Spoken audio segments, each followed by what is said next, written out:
Good morning. Yesterday was a huge news day, and there are so many things that I need to update you on that it's hard to know where to begin. But I think the best place to begin is this. The Defense Department, Donald Trump, Pete Hegseth, all of them have been lying to us. And not to be alarming, but we face great danger if we allow these people to characterize any kind of drug trafficking as an act of war. It is outlandish to keep pushing this charade, this rationale, even for the first strikes. And you know, I will walk through that analysis when we talk about the follow-on strikes for the only and sole purpose of demonstrating that no matter how you slice or dice the legal analysis, what went down on September 2nd was either a murders, of two men, or war crimes, or both. But let me just say this. What our government is doing could easily turn on anybody. And Congress needs to step up. It's not just what happened on September 2nd. So let's talk about what went down yesterday. I think the best way to do this is first to share with you a clip. This is Caitlin Collins on CNN reporting out what happened at yesterday's closed-door meetings where the admiral who was in charge who was reporting up to Pete Hegseth while Pete Hegseth was in the room did basically attempt to exonerate Pete Hegseth. This is Admiral Frank Bradley, who has a nickname. He goes by Mitch. So Admiral Mitch Bradley attempted to exonerate Pete Hegseth. I'm not buying it.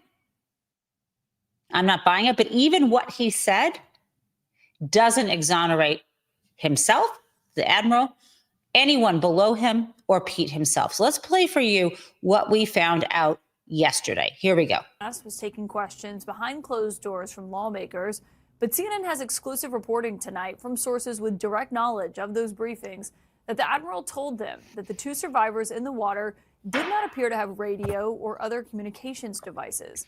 That matters because defense officials that we've been hearing from have been quietly arguing that the survivors were legitimate targets because they appeared to be radioing for help or backup, reinforcements that could theoretically allow them to have continued to traffic the drugs that were on board that boat. However, despite that, and according to our new reporting here at CNN tonight from my colleagues, Admiral Bradley today acknowledged that those two survivors were in no position to make a distress call. Okay, so let's back up. What's been going on are two things. Pete Hegseth, the reporting from the Washington Post was that when they started the mission on September 2nd was to kill them all, right? And Donald Trump has repeatedly said, whatever Pete did, I'm sure was fine. And Pete has made clear that he supports lethality and not following the rules of engagement. This is clear. Okay, so we know this. But yesterday at the meetings, Bradley claimed that Pete Hegseth never said kill them all. Okay, maybe he didn't say those words verbatim. Maybe he said the same thing or implied it. I don't know. He thinks that's going to help Hegseth. We'll get to that in a second. But at the same time, what he did say in closed door meetings and what he did show, the full video of all the strikes on that boat in the Caribbean on September 2nd, that fishing boat. Between the video that the members of the Senate the senators and members of the House in separate closed-door briefings saw, and what Admiral Bradley said reveals the following. They were lying. Okay, so let me just get to the point here. Prior to folks seeing the videos and getting this closed-door briefing, the story was that the two men clinging to the burning wreckage of a busted up, bombed little fishing boat, that somehow, number one, they were enemy combatants, and number two, that they had the capability, that they were not incapacitated, and that they were righting the boat so they could continue on their combat mission known as bringing drugs to America, and that they were radioing for help. All of these things. So let's break this down. Even as I say it to you, does it even sound plausible? All of the premises are faulty. Number one, a fishing boat with 8 men on board, I believe, 8 or 10, but there were a small number of men on board a fishing boat that apparently, reportedly had cocaine on it, and it was leaving Venezuela and it was in the Caribbean in international waters. There's no direct evidence, and they have not brought any forward that, one, any of the men on the boat, or even all of them, knew there was cocaine there. Two, there's no evidence that this cocaine was headed to the U.S., right? Three, there's no clear argument for why drug trafficking constitutes quote unquote narco terrorism. And am I on 4 or 5? And there is no cogent or credible argument that bringing drugs through the Caribbean into the United States constitutes war or combat. I mean, need I go on? Right? But even if we accepted all of that at their word, right? Because at this point, if there is a small boat with cocaine, it's really easy for the U.S. to go there, interdict it. They say, stop it, search the boat, interrogate the people. If this is a crime that we have probable cause is going to be committed in the U.S., get information about who sent these fishermen there and stop what is going on. That is what you do in the criminal context, right? They could have done that. By characterizing this whole thing as an act of war, by the way, without congressional approval, which Congress is supposed to give, characterizing this way, we're supposed to accept all of that. Okay, guys, I don't want to, but just for this argument, if we accepted that, when news broke that the strike hit and killed 8 people, or 6 of them, and then there were 2 guys clinging to the wreckage that we had heard, news broke first from The Intercept, but no one paid attention to that, unfortunately, and then from the Washington Post, right, that a second or maybe even third strike hit the boat and killed the guys there. When we heard that, everybody said, well, that's obviously either murder or war crime, because if we accept that this was combat, then that's a war crime, because human rights, international treaties, the Geneva Convention, U.S. law indicates that you do not kill people who are shipwrecked, right? So as soon as folks were making that abundantly clear, as I was describing to you on Monday, they knew they were trapped. There was no way out. Because first there was Pete Hegseth apparently saying, kill them all, which would be a take no quarters, or a no quarters, kill everybody, which is an unlawful command. So the other way to point out that this was unlawful in the context of war is to say these guys were shipwrecked. Well, what did they cook up? over the past few days, the bullshit that these folks cooked up was that these guys clinging for their life in the Caribbean to a boat that was just bombed, was burning, was sinking, clinging for their lives. The claim that they were making until yesterday's briefings is that these guys hadn't given up the fight. And they were saying they hadn't given up the fight, and therefore they weren't what's called hors de combat. They had not left combat. They weren't really, they said, on a sinking ship, but instead they were on a raft. It was floating, they claimed, and there was still cocaine, and they could cling to that and radio to their friends so that they had not given up the battle. And this was the bullshit they were feeding us. Now, that is insane. And then we find out, based on reports from this briefing, that there was no radio. They were not getting their friends. Okay. Do you see where I'm going with this? Even the fucking premise, my friends, that you could analogize drug mules, people who are way down the drug trafficking empire hierarchy. The idea that you could say that they were combatants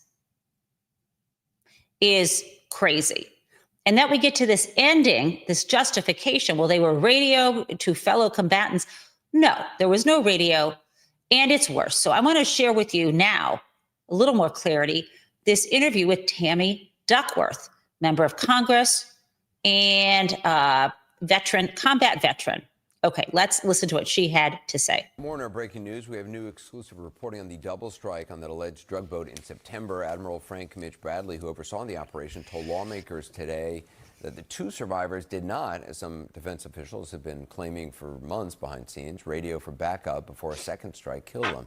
That's according to two sources with direct knowledge of today's closed-door briefings. Now, joining me is Senator Tammy Duckworth, a member of the Armed Services Committee and a retired U.S. Army pilot. So, Senator, does this change the calculus when determining whether a secondary strike would be necessary? The idea that there was not a radio call? It doesn't really, Anderson. It tells you that the Defense Department has been lying to everybody since September, but it doesn't change the calculus because, if these were pilots, if this was war and this was a pilot who'd been shot down, you're sitting in a rubber dinghy in the middle of the ocean and they radio for help, you're supposed to pick them up. You're supposed to help them. Or even if their forces pick them up, you can't just go in and kill those people just because you think that they might conduct future operations against you. It just violates all sorts of international laws of warfare. It's illegal on so many levels. But it does, this revelation does tell us that the DOD has been lying to the American people since September when they claimed that these people had access to radios. And for you, this is the key point. It's not so much about somebody running drugs, allegedly. It's what about U.S. pilots in the future if this starts to be a precedent? Exactly. I am worried about our servicemen and women who go into harm's way every single day to defend us, and they are being put into both future jeopardy in case if they are shot down in the future, as well as legal jeopardy. Remember that international tribunals, if you conduct war crimes, you can actually be caught up in front of the international tribunal. So this puts our servicemen and women in real danger. And this type of attack does not help America's fight against narco-terrorists, against drug traffickers. I mean, if Donald Trump really cared about fighting drug traffickers, he wouldn't be pardoning, the former president of Honduras who trafficked hundreds of tons of cocaine into the United States. Senator Cotton said survivors on September 2nd, these two people were still, quote, in the fight because they were trying to flip their boat back over. Obviously, there were questions about how much of the boat was left after the initial strike. Secretary Hegseth has said there was a lot of fire and smoke. How would you determine whether those individuals were a threat or not? I mean, is trying to flip a boat over, in your opinion, reason for a strike? Well, it was half of a boat. That's what's left. I would, they were trying to survive in the water. That is just absolutely a spurious argument. And again, it doesn't contradict the fact that the initial strike was illegal. The second strike was illegal. It's illegal under international law. It's illegal underneath laws of warfare. It's also illegal. It's murder. It's illegal under U.S. domestic law. So this has been a completely illegal operation by the Trump administration from the very beginning. Do you think ultimately, the video will be released, the whatever logs there are, recordings there are, other videos, testimony by others who have filed reports? Do you think ultimately all of that will come out? I would like for it to come out, Anderson. We've certainly requested it. I know I have requested all the video footage of every operation that has been conducted in this operation, every mission that's been conducted in this operation, not just this particular boat strike, but all of the strikes. I've also requested the after action reports that pilots file and drone operators file after they conduct a mission, as well as the intelligence debrief that they also do post a mission. And so I'd like to see all of that. Now, whether or not my Republican colleagues are going to stand up and force that to happen is a whole different question. Yeah. But certainly those documents are there, and we should have access to them as members of Congress. Senator Duckworth, thank you for your time. I appreciate it. Yeah, I don't know if you were following some of the news last night, but there, person after person after person reporting either who were in the rooms with the briefings or have experience in the military are utterly disgusted by this. And what I heard last night from folks being interviewed was that if you watch these videos, they're clear, absolutely clear, that from the reporting, I don't know if you realize this, after the first strike, there was a approximately 41 minute time frame while these two men were struggling for their life on this boat. And the admiral and others were trying to decide what to do. Okay. And this reporting, I want to share this screen with you. This was exclusive reporting from CNN, and I want to make sure I have the proper reporting here. Yeah, it is. It's unbelievable. Hold on one second. Let me just share this screen with you so you can see what I'm talking about. Okay, we have here exclusive. This is from last night. Was updated an hour ago. I think you can see what I'm looking at. Oh, good. Exclusive. Survivors clinging to capsized boat didn't radio for backup. Admiral overseeing double tap strike tells lawmakers, right? And this is this screen grab from September 2nd from Donald Trump's True Social account showing this drug carrying boat. Do you see how small this boat is? Now, I'm going to read you straight from this story. It's penned by the authors are Katie Bolilis, Natasha Bertrand, and Haley Britsky. The two men killed. Let me just see if I can open this up for you guys a bit more. I think, is that a bit better? Yeah, I think so.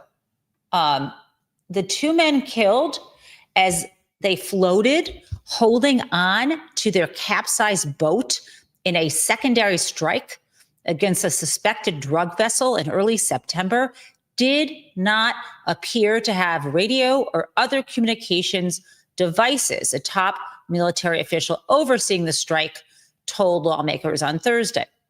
Now, this is the rationale.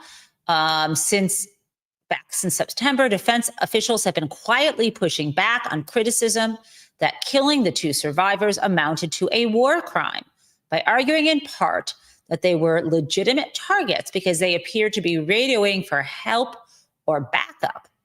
Reinforcements that, if they had received it, could have theoretically allowed them to continue to traffic the drugs aboard their sinking ship. Okay, so I'm going to give you, okay, so let's just read this. The initial hit on the vessel, believed to be carrying cocaine, right? Killing 9 people immediately. Okay, that was the number. 9 people immediately, and split the boat in half, capsizing it and sending a massive smoke plume into the sky, the sources who viewed the video as part of the briefing said. Part of the surveillance video was a zoomed in, higher definition view of the two survivors clinging to a still floating capsized portion, they said. I mean, this is disgusting, you guys. I'm going to keep reading. For a little under an hour, 41 minutes, according to a separate U.S. official, Bradley and the rest of the U.S. Military Command Center discussed what to do as they watched the men struggle to overturn what was left of their boat, the sources said. Ultimately, Bradley told lawmakers that he ordered a second strike to destroy the remains of the vessel, killing the two survivors on the grounds that it appeared that part of the vessel remained afloat because it still held cocaine, according to one of the sources. The survivors could, hypothetically, have floated to safety, been rescued, and carried on with trafficking the drugs, the logic went. The other source, with direct knowledge of the briefing, called that rationale fucking insane, because it is fucking insane. It is. Now, I don't know, guys, what to add to this except one thing. Let's take a look when Pete Hegseth was speaking to the press on, I think it was Tuesday, and what he was trying to claim and why he was throwing the admiral under the bus. Let's play it. First couple of strikes, as you would, as any leader would want, you want to own that responsibility. So I said, I'm going to be the one to make the call after getting all the information and make sure it's the right strike. That was September 2nd. There's a lot of intelligence that goes into that building.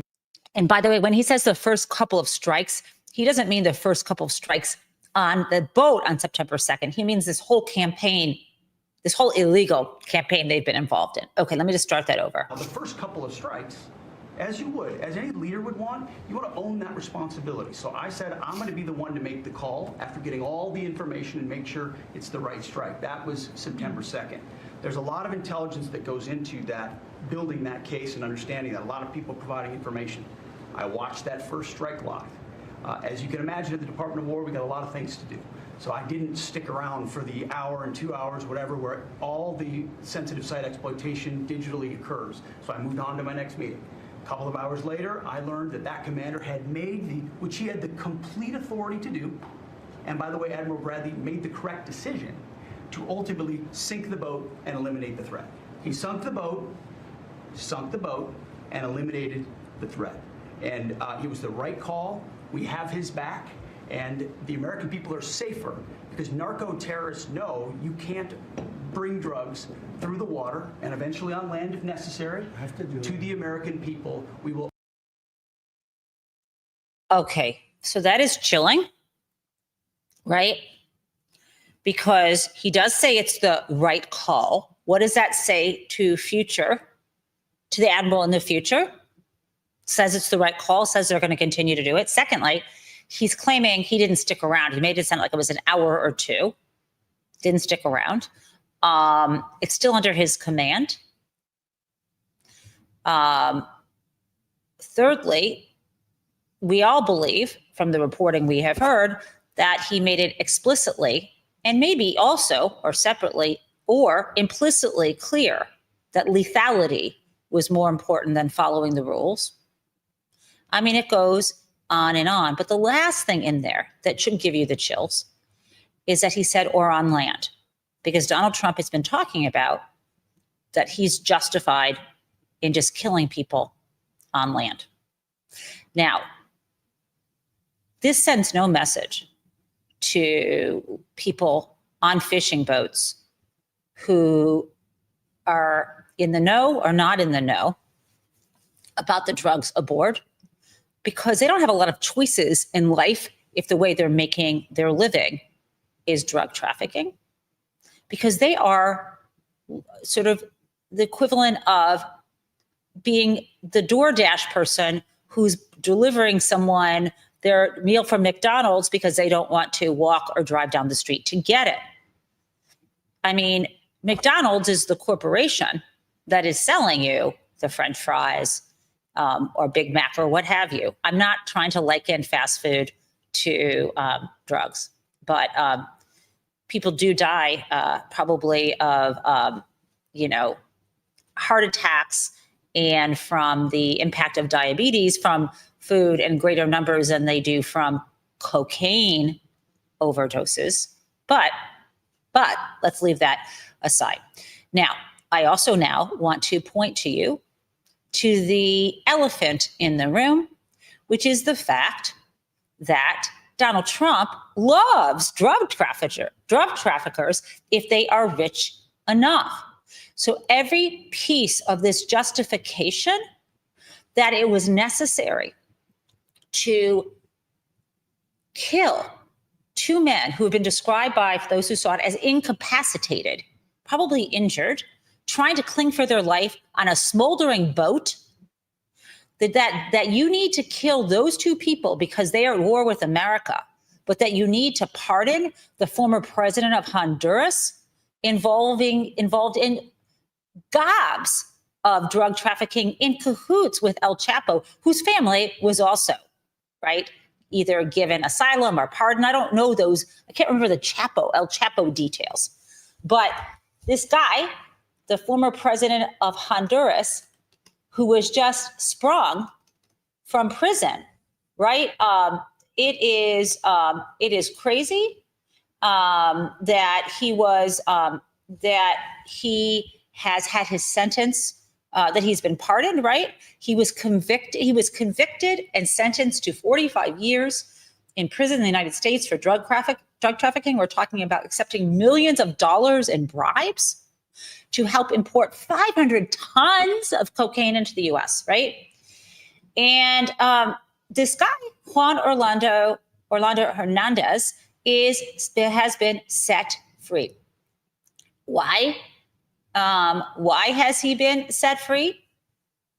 Because it sure as hell doesn't make sense if there's a justification to murder people on boats who are doing the bidding of people like El Chapo and people like this former president of Honduras. It does not make sense, right?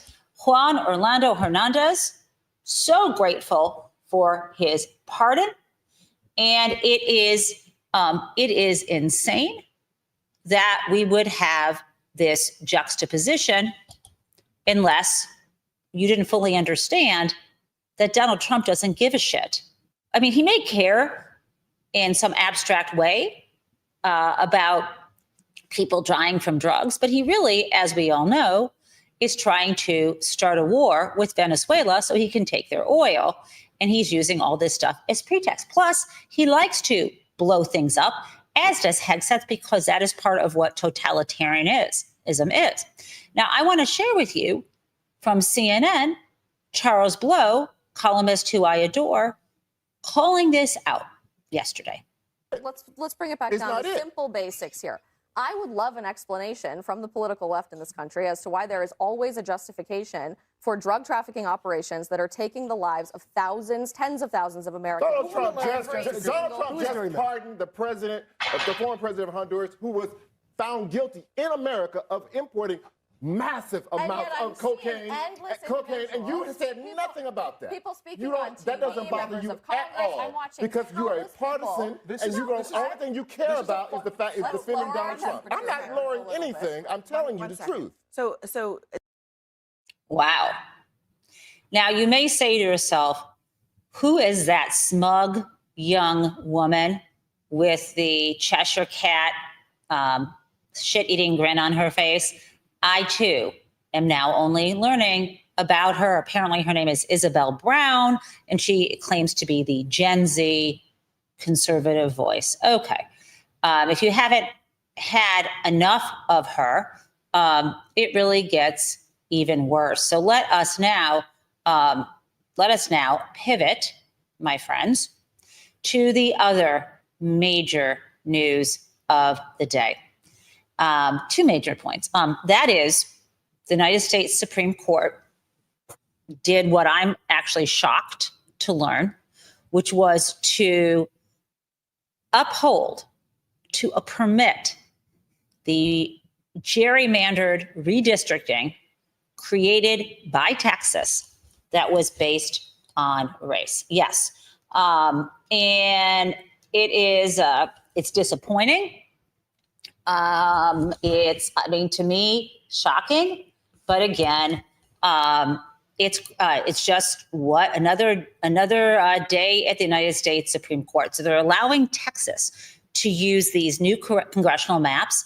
They were designed to obviously help the Republicans, but they used race as a factor. So what I want to do is share this with you now, the reporting, and then some of the commentary. Here we go, in case you may have missed this yesterday.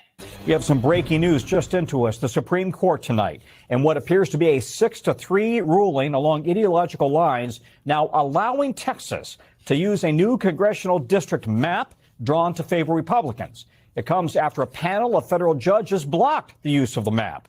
New maps could help Republicans gain up to 5 more seats in the House in the midterms next year, and it is one of many redistricting fights playing out across the country. Breaking news tonight. The Supreme Court out with this ruling on the Trump administration and passports. They're now saying that the Trump administration can force people to ID themselves on passports based on their sex at birth, meaning male or female would be the only options. Critics tonight call that a major blow to transgender rights. The court writing in the order that displaying passport holders' sex at birth no more offends equal protection principles than displaying their country of birth. In both cases, they write, the government is merely attesting to a historical fact without subjecting anyone to differential treatment. Let's bring in Laura Jarrett now. And that felt like it is perhaps at the crux of this idea of whether equal. Okay. So bad day from the Supreme Court on both fronts. Now, there are some folks who are claiming that this may end up backfiring for Republicans because the way this has been redistricted in some cases, given the election we just saw, a special election in Tennessee, these are not actually safe Republican seats. All I can say is we just have to get out the vote, and that's going to be hard. So I would like to now, back to Abby Phillips' show on CNN, share with you a little more from our new friend Isabel Brown. Here we go. Kind of make that case move. Look, and then attempting puts to us in this turn new this into a stratosphere on larger racial issue nationally, I think is a really pathetic attempt by the media to try to turn this into something that it's not. Breaking news, a Republican state tried to create more Republican congressional seats under a Republican governor and conservative legislature. California is doing the exact same thing as a heavily blue state, trying to gain more seats for the Democrat Party in Congress to represent California, which many people would say is probably the most blue it's ever been, especially with the exodus of so many millions of conservatives leaving California under the reign of Gavin Newsom. I mean, we talk about checks and balances. This is not really a Supreme Court being a mouthpiece for Donald Trump conversation. This is a states' rights issue. And if we're really serious about checks and balances, shouldn't we be worried about the countless federal judges that are just blocking every single attempt by this particular administration to govern? When people deny racism, it says a lot about them. It's not denying the existence of racism. This is a Republican state trying to create more Republican seats in Congress to represent their state's majority. I mean, this is reality. How did they do it? Redrawing districts. Answer that question. How did they do it? It has throughout American history. How did they do it? By system disenfranchising black and brown people. I love Charles Blow. I love his writing. I love him as a person. I love what he's saying. Back in the day when I used to traffic or trespass, I was invited into various green rooms. He was one of the most gracious people. I think I met him once at an event that was not televised, but I also met him in a green room, and he's just lovely. He was nice to his kids who called him on the phone. He was kind to me. He even was willing to do a selfie. And he's just a good guy. And he is just hammering home here that people, if you're going to ignore racism, that says a lot about you. Says a lot if you're going to ignore that. Okay. So now two more things. Yesterday, Donald Trump appeared, I guess you can say, at this Institute of Peace, a place that Doge defunded, where he just recently renamed after himself and got the outside of the building carved with his name on it. And he appeared there because he was announcing something that sounds great on paper, right? He was announcing that there had been a peace treaty between the nations of Rwanda and the DRC, the Democratic Republic of the Congo. And it sounds super great. He's claimed this was a great day for Africa and a great day for the world. But the problem here, my friends, is the war is still raging right now between Rwandan-backed rebels and the Congolese soldiers. So there is that. And it's also ironic because the place that, again, this meeting took place the ceremony was inside of the space that used to be headquartering the Institute for Peace. It was created in 1984 and it was gutted by Trump. So that's a little weird. It's also weird that Donald Trump is gunning to get a Nobel Peace Prize at the same time that we are hearing that even after yesterday's disclosure about how messed up and illegal the strikes were. The second strike was, or I think the first, on the boats in the Caribbean, to show what an absolute piece of trash he is.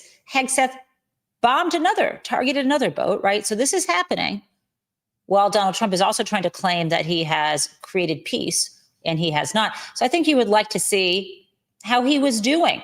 The only good thing about this event is that he looks like death warmed over. This is good. Let's watch this. Uhuru Kenyatta, who I can see here in the room, these two great Africans who are at the beginning, who started the Rwanda and the Nairobi processes. And beyond them, I wish to thank also all of the African leaders who contributed to help us in this struggle. And I do hope that we have, yes, reached the end. The Washington Agreement. He doesn't look great. Okay. And the other big piece of news today is that the FBI announced that they have a suspect in custody who has been arrested in connection with the planting of the pipe bombs on January 6th.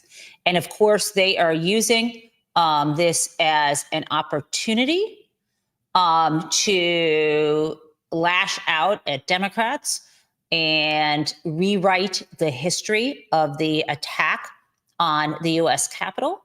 For some bizarre reason, they're trying to suggest that somehow this person was, connected to the Democratic Party. It's all very weird. But the person arrested is a 30-year-old young man named Brian Cole Jr. And I think here, let's go. I want to share this with you. So I feel like there's I'm sorry. I feel like I could find, here we go. I think let me just share this screen with you. This will help. Yikes. One second. This young man, what we've heard some reporting on, his mother says he is autistic, not violent. Here we go. There we go. This is the young man. This is what his his mom says, not violent, that neighbors say he kept to himself, walked his dog, wore headphones. I'm going to share with you now part of this press conference so you can hear how Pam Bondi is spinning this. And I think it's really weird that Judge Jeanine Pirro looks like she is a sudden extra in maybe the Pirates of Penzance. I don't know what she's wearing, or maybe she has a neck brace from some DUI. I'm not accusing her of a DUI. That was just a joke. Here we go. As you all know now, early this morning, Brian Cole Jr. was arrested and charged with placing the pipe bombs at the RNC and the DNC on January 5th, 2021. He has been charged with violating 18 U.S.C. 844, which is use of an explosive device. This investigation is ongoing. As we speak, search warrants are being executed, and there could be more charges to come. I'm going to let our U.S. Attorney discuss that shortly. This was the work of multiple agencies working together. This morning's operation was carried out safely and successfully. We know that there are so many issues when you're issuing search warrants. Dangerous things can. I just can't listen to her anymore. I just can't. Now, I'm going to end on a high note and then crazy town. On a high note, the best flippant thing that happened yesterday is that when you remember that the indictments of James Comey and Tish James were thrown out because Lindsay Halligan was found to have been improperly appointed to her role as U.S. Attorney for the Eastern District of Virginia. So they had some person who was sort of coming in from another state who was not put in her job, but signed on, because let me just back up. Halligan was the only person who had presented the evidence to the grand jury. So they had to try to do a second indictment. Now, Comey, they have not tried yet because there might be this statute of limitations issue. But yesterday, this new guy comes in, presents whatever evidence they seem to have against Tish James to the grand jury. And my friends, the grand jury refused to indict. And I'm feeling really good for Tish James because she has been now vindicated twice. So that is absolutely wonderful. Let's bring ourselves into the weekend with that great news. And now it is time for Crazy Town.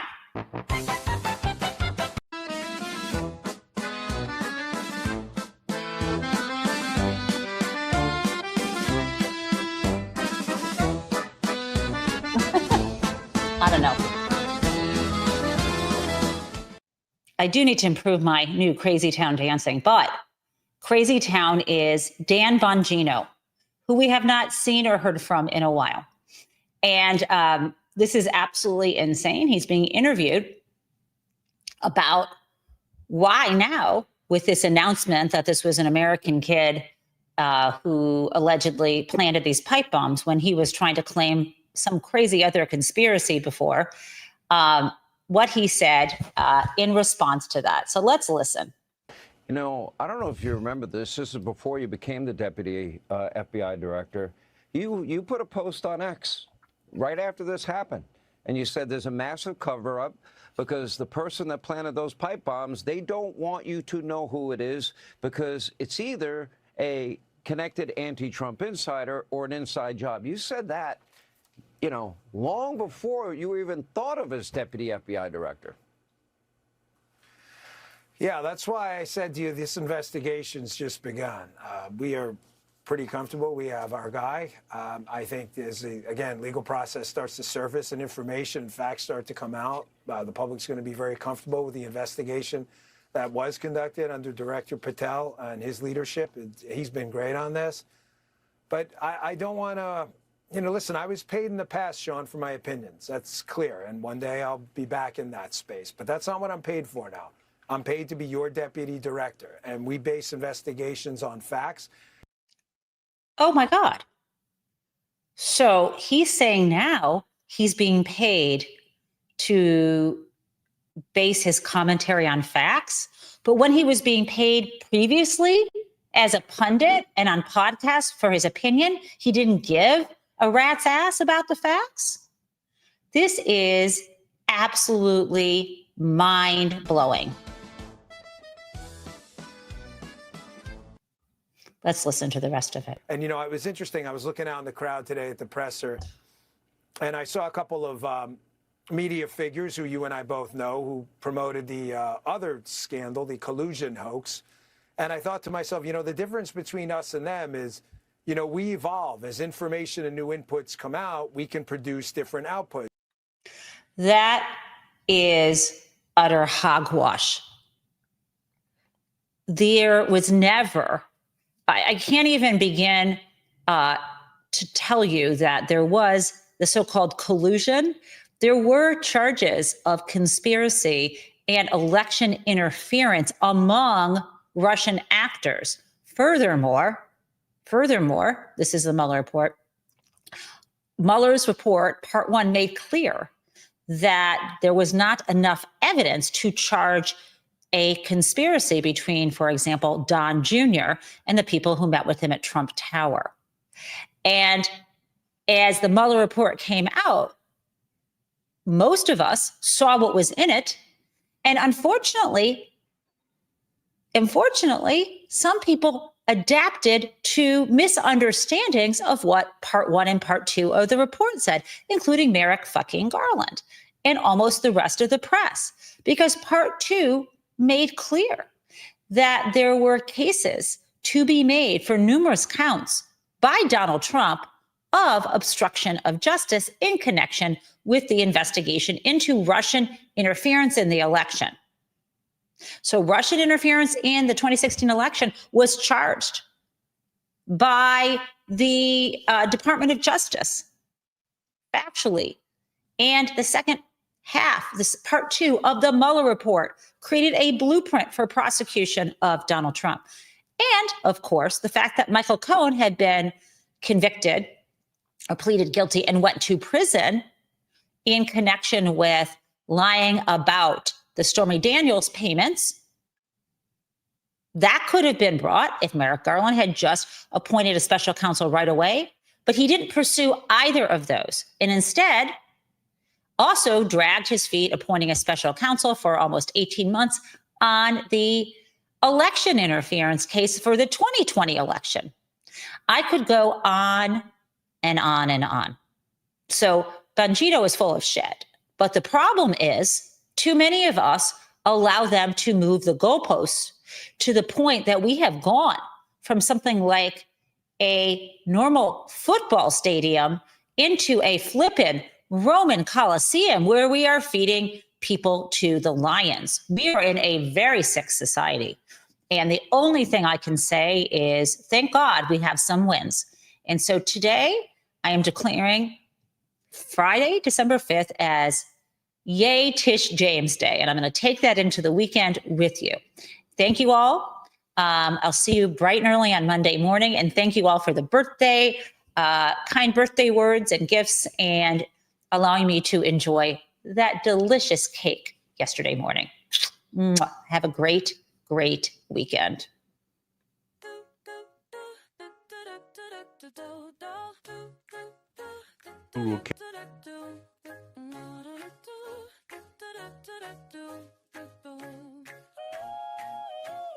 Hello, prison mates. It's the Gen Taub Show. Well, welcome everyone. Let's learn about what is happening in politics yesterday and today. There was hope, and we are together in this democracy we work for.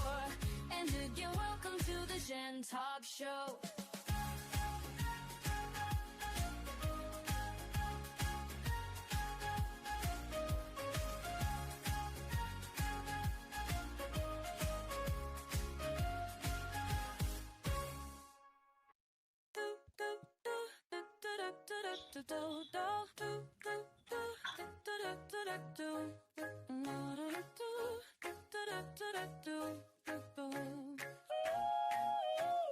Hello, prison mates. It's the Gen Taub Show. Well, welcome everyone. Let's learn about what is happening in politics yesterday and today. There was hope, and we are together in this democracy we talk show.